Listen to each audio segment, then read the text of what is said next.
Reverend Ty Life Impact. I'm reading John chapter 6, and I just want to share some points from John chapter 6, verses 1 through 14.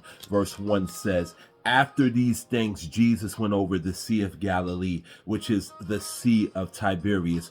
And then a great multitude followed him because they saw his signs which he had performed on those who were diseased. Verse 3, then Jesus went up to the mountain, and there he sat with his disciples. Now the Passover, a feast of the Jews, was near. Then Jesus lifted up his eyes, and seeing a great multitude coming toward him, he said to Philip, where shall we buy bread that these may eat?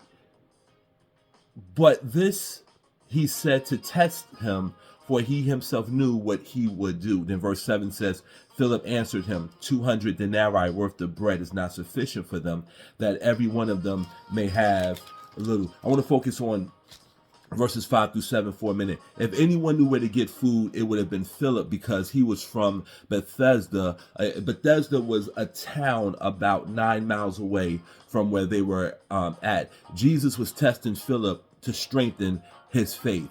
By asking for a human solution, knowing that there was none, Jesus highlighted the powerful and miraculous act he was about to perform. When Jesus asked Philip where he could buy a great amount of bread, Philip started assessing the probable cause. He started to look in the natural. Jesus wanted to teach him that financial resources are not the most important ones. You see, sometimes we can limit what God does in us by assuming what is and what is not possible.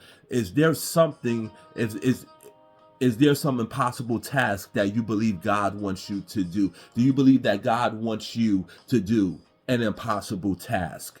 Don't let your estimate of what can't be done keep you from taking on the task. God, I want you to understand this point. God can do the miraculous. Trust him to provide the resources. You have to trust God to provide the resources. Let's go to verse number